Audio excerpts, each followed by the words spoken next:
अस्सलाम वालेकुम to my lovely YouTube viewers and my lovely subscribers. So friends, आज मैं अपने किचन में बनाने जा रही हूँ फ्राइड सैलेड की रेसिपी। अगर आप किसी डाइटिंग के मूड में हैं तो आप इस रेसिपी को ज़रूर से पिक करके अपने लिए बना सकते हैं। और फ्रेंड्स, अगर आपको कुछ हेल्दी खाना है और अपने कुछ एफर्ट्स भी नहीं करना और हेल्दी खाना है तो आप इस रेसिपी को भी ज़रूर बनाकर अब ट्राई कर सकते हैं। तो चलिए इसे बनाना शुरू करते हैं।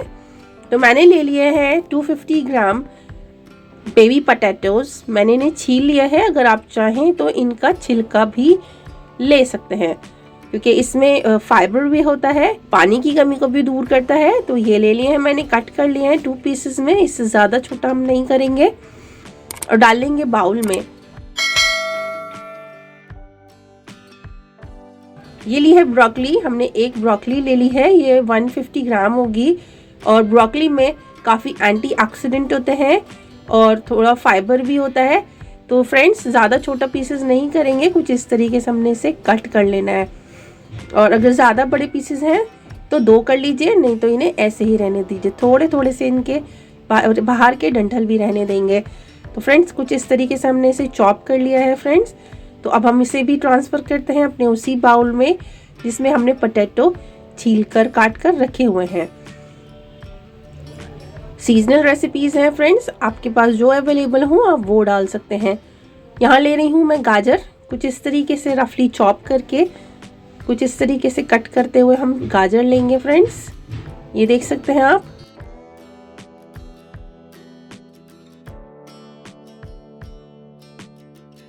तो इन्हें रफली चॉप कर लिया है, कुछ इस तरीके से देख सकते हैं। इसमें आयरन होता है, पानी की कमी को दूर करता है और हमारे जो वेट लॉस में भी बहुत हेल्प करती है गाजर। तो फ्रेंड्स, आप इसको भी ऐड कर लेंगे हम उसी वापस से बाउल में। आप सारी कट कर चुकी हूँ मैं। ये छोटी छोटी 2 गाजर ही ली थी मैंने। इस तरीके से कट करके हमने वापस से उसी बाउल में ऐड कर लेंगे जिसमें हमने बाकी सभी वेजिटेबल ऐड की हैं।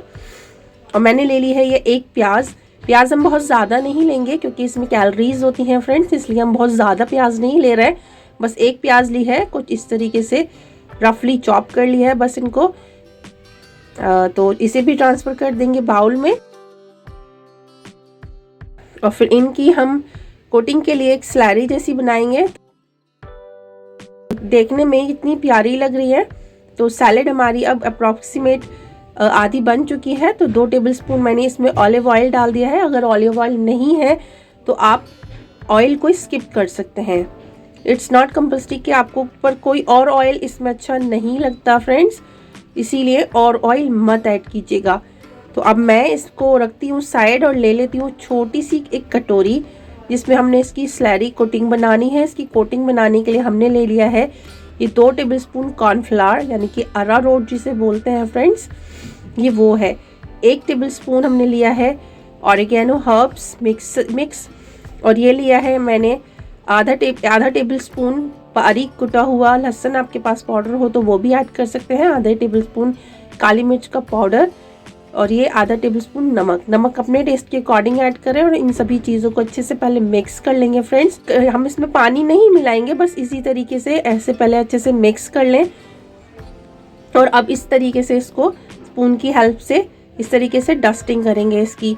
तो आप देख सकते हैं, बस इसको अच्छे से बस मिक्स कर लेना है ये डाल के सारा मिक्सचर। और बस फ्रेंड्स, इसको अब हम थोड़ा सा स्टर फ्राई करेंगे अच्छे से मिक्स करने के बाद। तो जब हमने इस पे ऑयल लगाया है तो ये अच्छे से कोट भी हो रही है। अब इस जो हमने सारा मटेरियल डाला था डस्टिंग के लिए, कोटिंग के लिए, तो देख सकते हैं अच्छे से कोट हो गई है ये। तो इसको रखते हैं अब साइड और ले लेते हैं एक पैन और उस पैन में हल्का सा हम ऑयल डालेंगे। आप चाहें तो स्किप कर सकते हैं, ऑयल ना डालें, या हल्का सा ग्रीस भी कर सकते हैं। बस मैंने 1 टेबलस्पून ऑयल डाला है और इसमें सारी जो वेजिटेबल्स हैं जो हमने बाउल में कोट करके रखी हुई थी इस तरीके से ट्रांसफ़र कर लेंगे।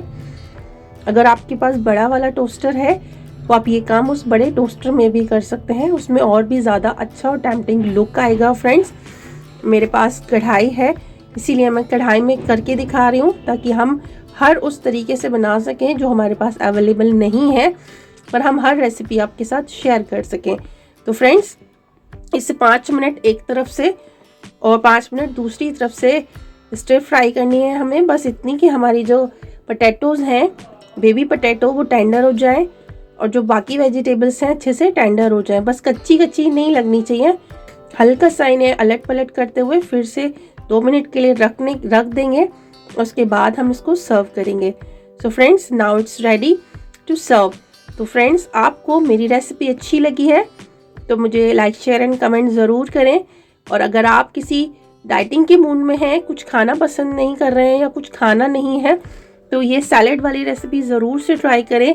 इससे आपका पेट भी भरेगा, आपको न्यूट्रिशंस भी मिलेंगे और आपको ऐसा भी नहीं लगेगा कि मैंने कुछ हेल्दी नहीं खाया है। ये हेल्दी भी है, फुल ऑफ न्यूट्रिशन भी है और इससे आपकी टमी भी एकदम खुश सी रहेगी।